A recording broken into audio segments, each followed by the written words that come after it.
terkait dengan di sini kan membidangi sarana prasarana Dinas Kesehatan Kabupaten Kota Waringin Barat. Nah, ada beberapa hal yang saya lihat di lapangan cukup meningkat ya, kegiatan pekerjaan itu ya. Baik pembangunan puskesmas, baik pembangunan sarana lainnya yang berhubungan dengan sarana prasarana. Nah, kalau kita lihat untuk tahun 2021 ke 2022 itu ada peningkatan atau tidak, Pak? Alhamdulillah, terima kasih. Jadi untuk pembangunan fisik yang besar dengan anggaran TAK cukup maju signifikan sekali, karena kita puskesmas sudah ada 2 puskesmas dan 3 puskesmas dengan Madurejo yang sudah dahulu. Jadi itu puskesmas sudah bangunan fisiknya secara standar nasional. Untuk tahun ini tahun 2022 kita dapat kegiatan untuk penambahan renovasi gedung Labkesda. Jadi Labkesda itu nanti untuk pelayanan pemeriksaan BSL2, jadi kayak untuk kegiatan penanganan COVID sebenarnya dulu. Insya Allah tahun ini selesai, baik bangunan maupun peralatan. Kemudian untuk yang anggaran pusat juga untuk kegiatan-kegiatan fasilitas sarana air bersih, dan terutama ini hal baru, yaitu kita pembangunan PLTS. Jadi tahun ini ada 5 puskesmas yang kita mendapat pembangunan untuk listrik tenaga surya. Jadi kita sudah selesai, alhamdulillah. Jadi puskesmas Pelingkau, puskesmas Plubogang, puskesmas Runtuh, Sambi. Jadi itu sudah dengan bantuan pengadaan PLTS.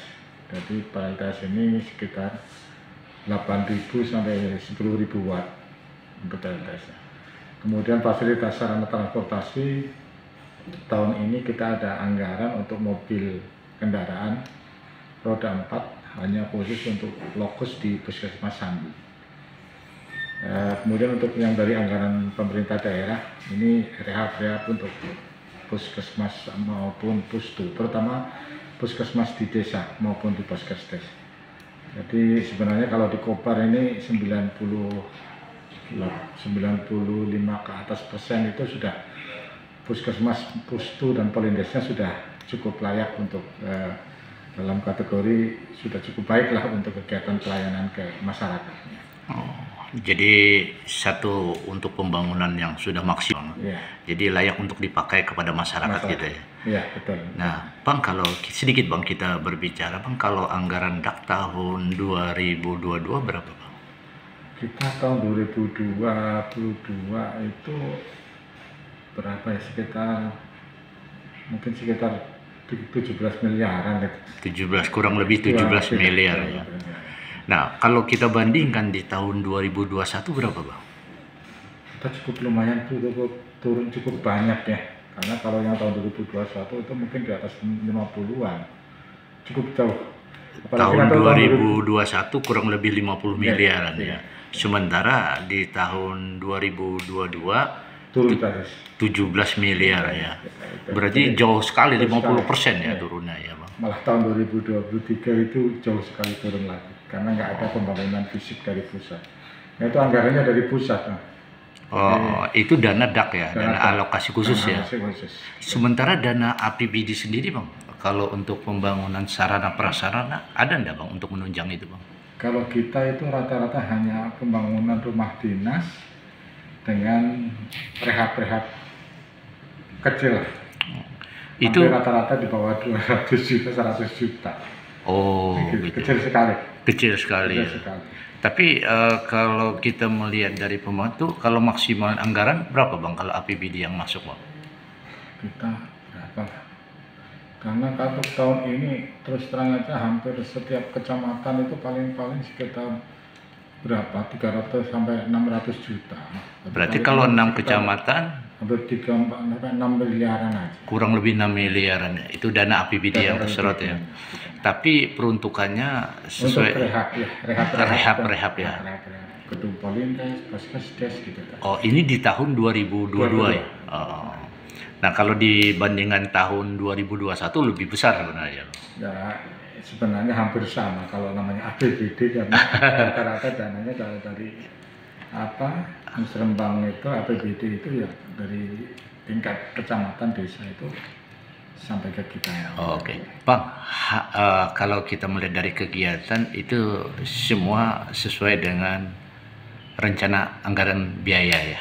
Berarti standar ya sudah. Standar. Berarti tidak ada yang ada kerusakan, tidak ada untuk saat sekarang ini di tahun 2021 tidak ada ya? Nggak ada. Berarti sudah aman ya? Aman sebenarnya. Berarti tinggal melihat di tahun 2022 ya? Kalau 2022 ini masih dalam tahap proses atau memang sudah masa selesai pekerjaan, Bang? Yang sudah selesai seperti di Sukarame, Rehab Pustu, Rehab Polindes, di Gandis gitu yang kecil-kecil. Jadi hampir semuanya sudah selesai dan dalam tahap proses penyelesaian. Oke. Itu ya untuk yang APBD daerah. Kalau DAK? DAK berproses. Labkesda itu bangunannya di belakang gedung Labkesda. Itu saya lihat kalau Labkesda itu yang di belakang sini atau yang di belakang sana, Bang? Yang di seberangan pengelola keuangan itu? Iya, pendapatan daerah. Pendapatan daerah. Oh, di situ ya. Di belakangnya kita kantor. Itu kegiatan multi yes, Bang, atau tahun ini selesai 1 tahun. Anggaran satu kali kegiatan. Dulu ada kegiatan juga saya lihat di situ. Dulu kegiatan kecil aja, penambahan ruangan kecil aja. Oh, gitu ya. Penambahan ruangan untuk sebenarnya itu untuk yaitu laboratorium untuk PCR. PCR penanganan COVID gitu. Oke. Harapannya, Bang. Ya, jadi sebenarnya terus terang aja kita masih beberapa daerah seperti Kumai yang perlu sebenarnya sudah harusnya ada rumah sakit. Itu kalau bisa itu rumah sakit bisa berdirilah di Kumai.